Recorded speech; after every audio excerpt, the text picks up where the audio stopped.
Very good afternoon, everybody. Welcome to Mind the Gap, the most British pun we could attempt for the talk content, bridging supply chain policy with Git-less GitOps and GUAC. I'm Andy. Clicker is here. Let's smooth that out slightly, and it's not quite working. You're focused on the wrong thing. Yeah, thank you, thank you. There we go. Hello.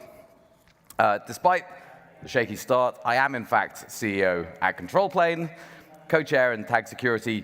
In years gone by, that is now an emeritus position, and CISO at Open UK, where we focus on open source, open hardware, and open data, and attempting to prevent regulatory bodies and governments from blowing their own feet off with things like the CRA, which we'll talk about more. And this is my dear friend. Hi, I'm Mike Lieberman. I'm co-founder and CTO of Kusari. Done a whole bunch of stuff in open source. I'm a tech lead in tag security. I'm a governing board member of the Open Source Security Foundation, or OpenSSF, as well as a TAC member and a maintainer of various open source projects like GUAC and Salsa. And also, there's a book that if folks are interested.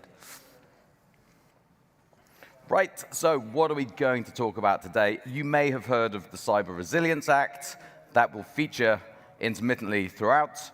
GUAC, the Graph for Understanding Artifact Composition, and how to manage CVEs, where that is relevant to GitOps, Flux, declarative paradigms, and ultimately security. A live demo, which I hope you're as excited about as I am. And then how do we tighten that even further with the things that wouldn't fit into a half-hour talk, and then some of the extra things that we can see around Timony and Q on the edge of the ecosystem. So, the Cyber Resilience Act. OK, so not going to go too deep into this, but what is it, right? So a lot of folks who are selling in Europe, you're now responsible for the security of your software. That includes what you are pulling in. That means no more blaming open source for the problem. Open source is now your problem, too. So what do we mean, right? Like, it's been the same old story every year. Supply chain attacks, attacks against open source, attacks against vendor software, things like the XZ utils issue from last year. Again, things like the NHS blood tests, which were compromised. If folks remember polyfill.io, where somebody had compromised the DNS, and things like Cisco Duo. And from Orange Cyber Defense, there was some research where 58% of all UK's financial services organizations were the victim of a supply chain attack in 2024. And let's be honest, this is going to continue until practices change. Or the beatings will continue inevitably. Yes. Until the pain is too much. Ultimately, there is no such thing as secure software. There is no form of security that is proven infinitely infallible. We deliver features, and we race to get those to market because that is the nature of the universal marketplace that the internet has given to us. So security will always be one step behind. And organizations that hyper-prioritize security above features are doomed to deliver features more slowly. Their market conditions are inevitably more challenging. So we operate willfully and meaningfully in this world. Those supply chain attacks are targeted in the same way that Stuxnet had data on the target system encoded into the malware, into the implant. That's what we're seeing across supply chain security at large. And the CRA, by trying to deal with the fact that botnets based in light bulbs took down Maersk for a multi-billion-dollar insurance claim and wiped out physical supply chains, there is a very real issue of patching and updating that we need to address, but we're all getting tarred with the same brush and more specificity to follow. So this is why the European Union stepped in. The US have taken a slightly different approach with a nice sticker. Is that a fair approximation? Yep. In the European Union, there is legislative movements with the Cyber Resiliency Act to ensure that creators of software are responsible for timely patching and the nuance that goes with that. Sure.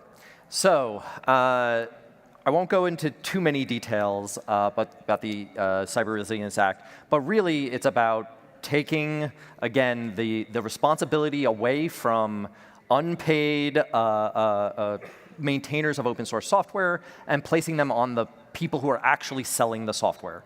So if you're making money on the software, it's your responsibility. But it's a good thing, right? This is like no more, getting. If you are an open source maintainer, thankless open source maintainer, no more getting an email from somebody's legal team at a company that is valued at trillions of dollars. You're now, it's their responsibility to make sure that their open source is secure. And in addition to that, there are still things that will, the LF comes in as well here, where the LF is considered a steward, and the LF is doing a whole lot of work to essentially say all the projects underneath the CNCF, the OpenSSF, the Linux Foundation more generally, will be applying reasonable rules to make it easier for folks who are consuming open source to to comply with the CRA without having to spend a ton of money.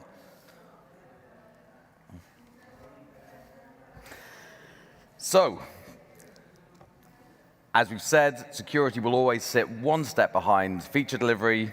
New software inevitably brings untested code paths. Bugs with security side effects then are called vulnerabilities, but it's the same problem, different day. And so ultimately, we don't know what's going on in production. This is about as far as we'll go with the context framing of the problem, but I'm happy to announce that if you'd like to watch a keynote tomorrow morning with even more CRA in it, then Mike has one with our friend Eddie Knight, who is one of the co-chairs in tag security in the OpenSSF as well.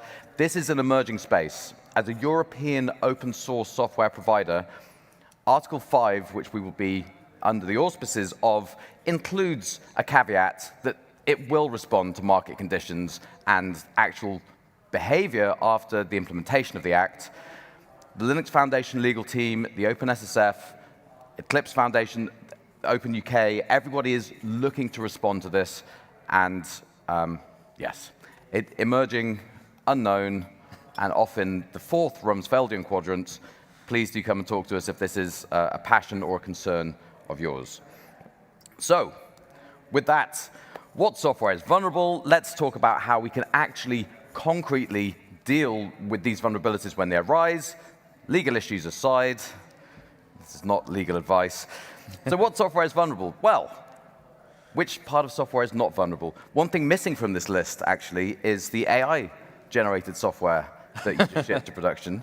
But of course, anything we ingest, anything that it depends upon from an application context, anything it depends upon from an operating system context in the base image, all the other layers of your container, binary artifacts that have been pulled down from GitHub and just dropped in, the underlying platforms that we trust for, Kubernetes itself and the orchestrator, the hardware, the firmware, the entire stack. Everything is always at some risk. So, if all software is vulnerable, how do we optimize our remediation so that that critical DORA metric, mean time to remediation, is as low as possible, because that is not just a feature of delivery benefit, it is also our remediation for vulnerability as well as for bugs. So that's where GUAC comes in a little bit. So GUAC, or the Graph for Understanding Artifact Composition, it's an open source project underneath the OpenSSF. And again, that's the Open Source Security Foundation. For folks who aren't super familiar with that, they're a sister foundation underneath the LF, so it's like similar to the CNCF, where the CNCF is focused obviously on cloud and cloud native. OpenSSF is focused more purely on open source security there. And so it's a project that sort of lives under there. So before kind of getting into the details of that, let's kind of talk a little bit. Actually, Andy. Oh, yeah. Right, tailoring practices to content. Broadly, from a DevSecOps perspective, we care about the classification of the systems that we're operating under. And back to that return on investment, risk-reward balance for securing a system, if a hedge fund has a proprietary algorithm, that itself has a huge and reasonably tangible value. If I'm listing physical products via an e-commerce store, probably my risk is related to the reputational damage of seeing somebody scrawl or deface my website versus the actual monetary damage of the hedge fund losing their algorithm. So while we're talking about these risk rewards, return on investment balances, you must be the judge of your own data classification. Nothing is universally applicable, but we'll go through this from the most paranoid perspective possible. And one thing to add on there, data is king, right? If you're not tracking it, if you don't know about what's going on in your environment, you don't know that, hey, your hedge fund algorithm was just stolen. If you're not tracking all the things that are going in and knowing, oh, wow, somebody has changed the website, you're going to find yourself surprised. So, assumptions for this brief context setting. This is an organization with a defined SDLC. We're using a source repository and a build system.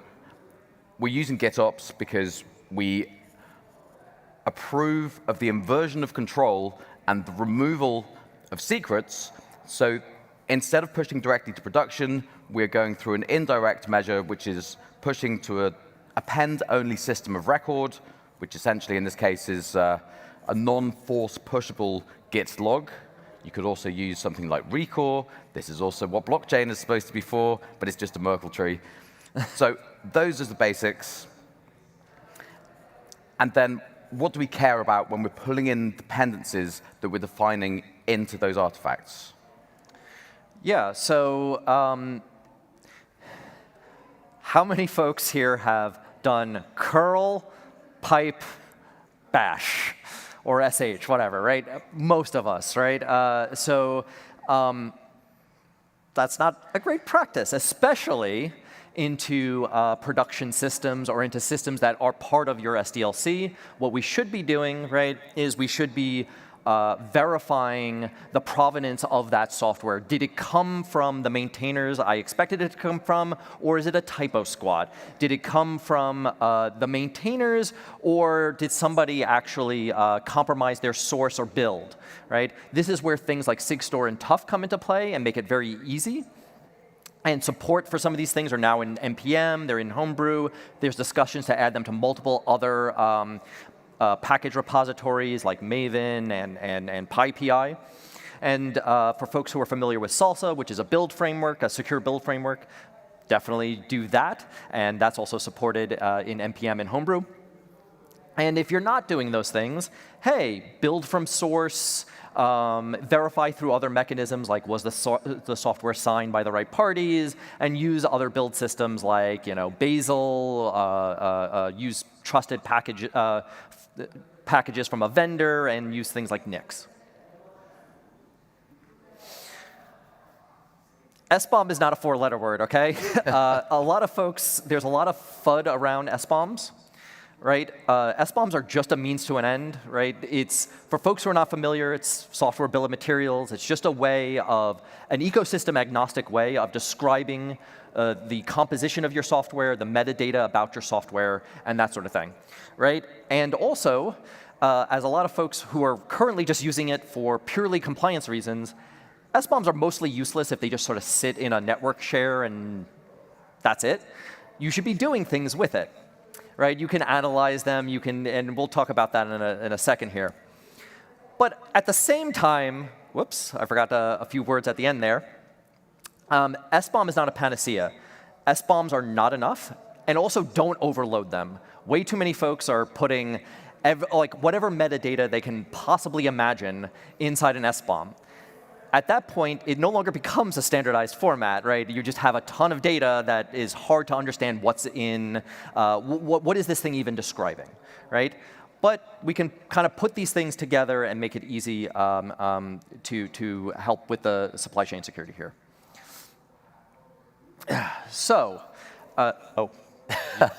If anyone is playing the AI-generated image drinking game, best of luck to you on this one.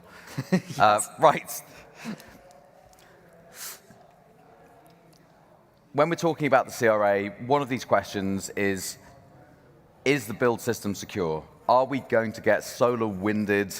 Are we going to get the TF something action, TJ something from GitHub last week, where this supply chain vulnerability proliferated because Dependabot bumped a load of dependency versions, ultimately running speculative builds and running speculative builds on commit in an untrusted CI is on the maintainers of the project, but be careful about where your secrets lie. And this comes back into the same piece.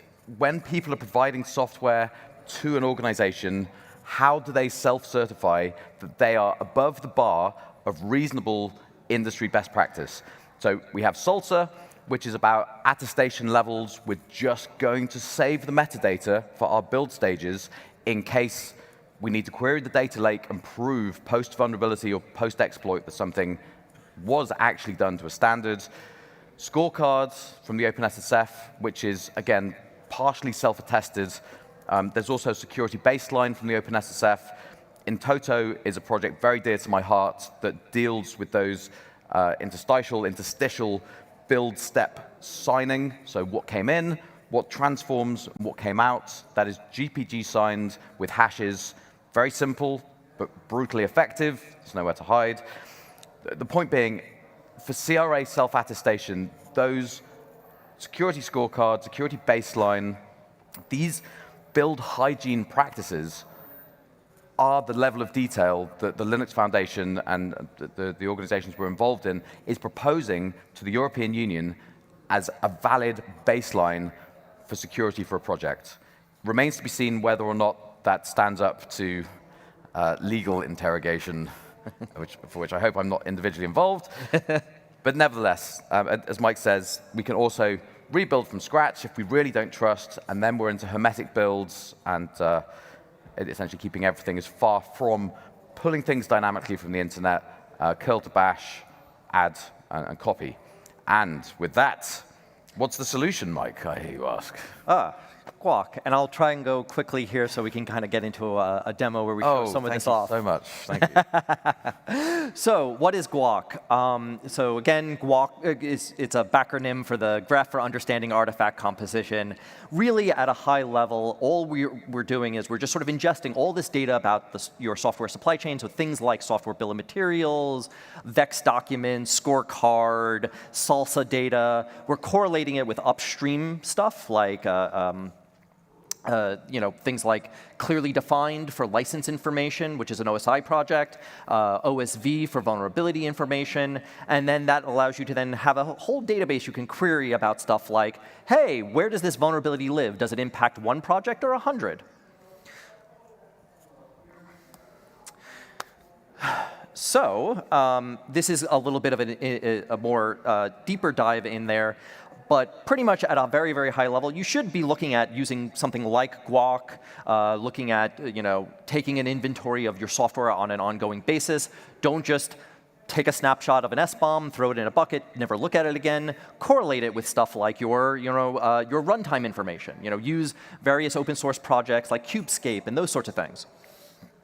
And then if you don't want to run GUAC, you have a handful of SBOMs, whatever, they're in JSON. Just use JQ, use DuckDB. There's lots of different ways you can just sort of query a JSON for some of this information. And then once you have that information, you can do stuff with it, right? You can create security rules. You can create policies, right? And you can use things like other CNCF projects like OPA and Kyverno, right? And then if you don't have that, establish clear gates, right? If you have, don't just allow somebody to just publish a release without doing checks. And happily, that moves, again, from security on the one side to, well, how are we actually concretely going to implement this when we've got a pipeline, we've got pull requests coming through, what does our continued integration look like? So to give a high-level example of a hardened CI/CD pipeline, again, optimizing for paranoia here.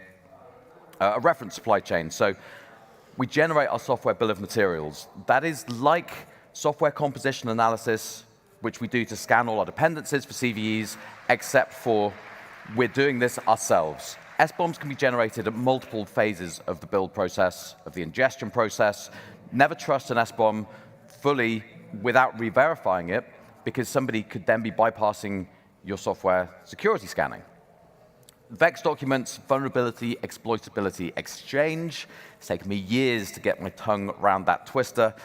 These documents say, that's a CVE, and we're not going to fix it because it's actually not the right classification. Or that's a CVE, it's mitigated in this pull request. These are live documents that provide additional metadata around the reason that your software vulnerability scanner is lit up red like a Christmas tree. Salter attestations, those vulnerability scans, these all get data logged, data laked. We generate them, so we end up with an artifact understanding across the entire organization, which gives us this queryable document format, data set, so that when a CV happens on Christmas Eve, the individual responders have a single registry of all of those dependencies, and they know where to look, what needs patching. If you think about the log4shell inversion, and we've been working on this problem for many years, and the headline vulnerabilities that melted the internet have come out repeatedly, and there will be more. Supply chain is the new black in many ways. These vulnerabilities tend to turn up at the most inopportune times because there are higher order adversaries who know when different holidays occur, let's say. So reducing the amount of toil, rework, and vulnerability assessment that must be universally performed by every company that's exposed to this around the world is the value proposition of this level of interrogation. So, live demo in progress. What are we going to do? We are going to artificially create a CVE rather. We'll issue a pull request, use that to verify that the software still builds automatically. We're now going to loop in Flux, so we're taking the security team's angle, we're taking the intersection where they bump the dependency with the development team, we're taking the continuous integration portion where we verify that all the tests still work and this software change is not going to burn the hedge fund, and then finally merge and deploy and return to our Christmas dinner or whatever it is that we're doing. This slide is slightly out of order because the live demo is 3 slides ahead. So why is this important and what have we changed? Configuration is part of the supply chain. I've buried the lead here very slightly. So this is actually based upon a Flux reference architecture. Excuse me, I'm now multiple slides in the wrong direction. I've slightly rearranged these. Right, so before the live demo of the last slide that you saw, we are open sourcing something new for Flux today, which is using OCI artifacts in place of Git. So this is GitOps without Git, and the pithy Git-less GitOps, I'm sure you'll agree, is the easiest way to refer to this. Why is this beneficial? We've removed network routes from GitHub and GitLab and internal systems and external systems from production. We've removed the cloning burden of pulling down an entire Git repo, sparse or otherwise, and we're using OCI artifacts. So there's now a universal set of security controls we can apply to the configuration, to the application. These are going to be signed. We can trace those signatures back to the build systems and the provenance, so we can identify, is this verified to be the thing it's supposed to be, and did it come from the place that we thought it did?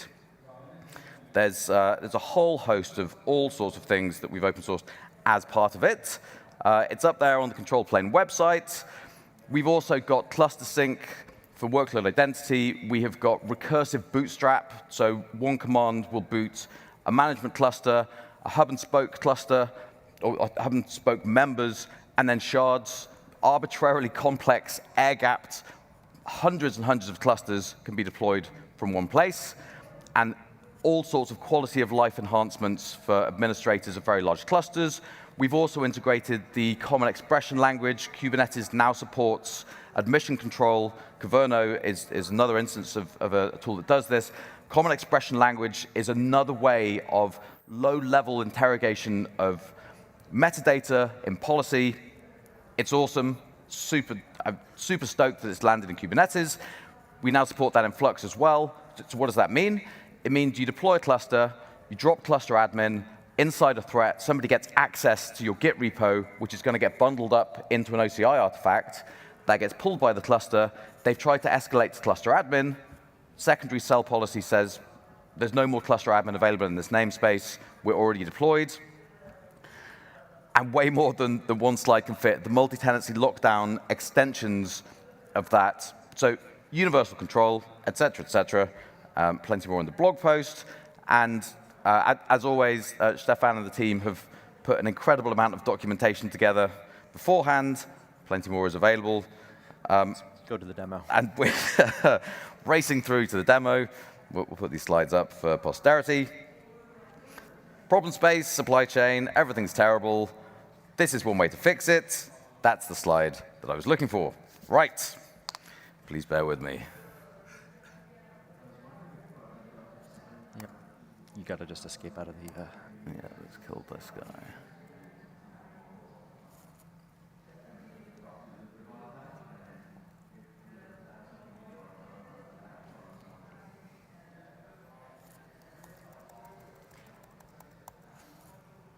Yep. Good. OK. So let's see what our Kubernetes cluster currently looks like. We should have GUAC deployed.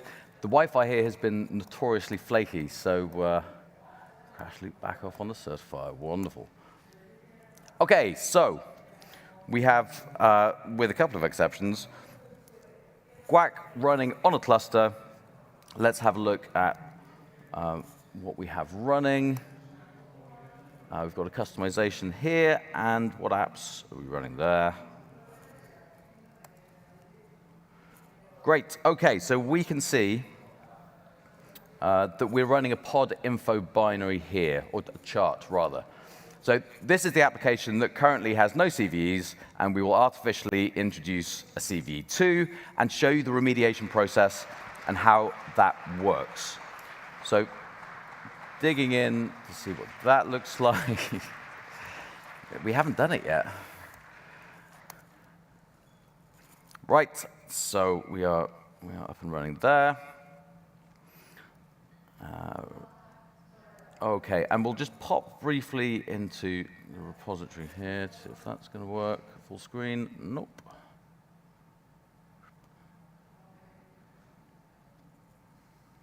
OK, and that's the chart that we're running on the side. So that's the context, that's the cluster. Imagine we're building the SBOM for that during the CI/CD run. We're going to use Trivy, which is the de facto tool, one of the best open source security tools that has ever existed. So what are we doing? We're generating an SPDX SBOM in JSON format, and we're using pod info, which is a pod information tool, I suppose. Very simply, wonderful. So that probably needs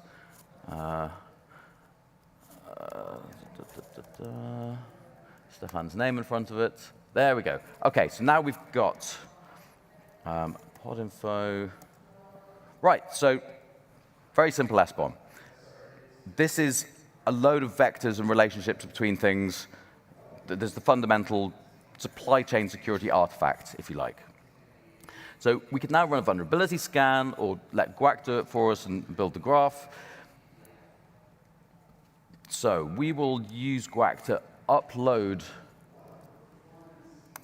that pod info. Lovely, he says, collector, maybe you'll forward some ports while I'm on the way through. Apologies.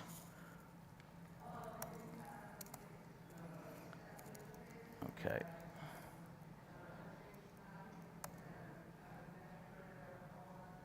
There we go. So we've now taken that SBOM, we've pushed it into GUAC, so it is indexed, and it's available for us to query with a host of different tooling. It's got a GraphQL API on the front. But maybe you want to talk about that very briefly, and I'll set this up. So just pretty much SBOMs are in there. It parses it out, turns it into a giant graph. If you have lots of SBOMs, you can connect all your various different software projects over time and space. So you can go and say, hey, I have 100 projects. Great, you have 100 SBOMs. You can find common vulnerabilities, common dependencies, that sort of thing. And then as you create new versions, you can see what got fixed, what didn't get fixed. Thank you. Right, so we've uploaded to GUAC. Is this the right package? Well, we checked the repo digests. We can correlate them there because we have content addressability, and they are the same. In the meantime, we've received a security notification.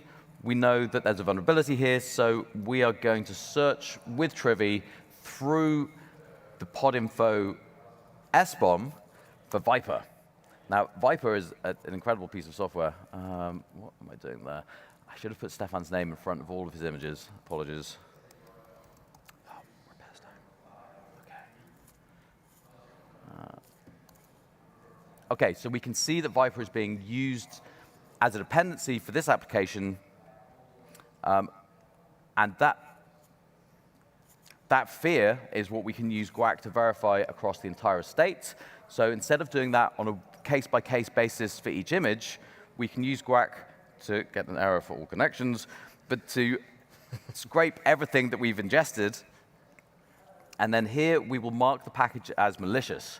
Now, of course, it is not really malicious, but we're just going to pretend it is. So poor Viper, it's not really malicious. And now we can use GUAC again to query for bad packages. And poor old Viper 181. Right, in the interest of time, I'm not going to try and debug why I've failed to get a network connection.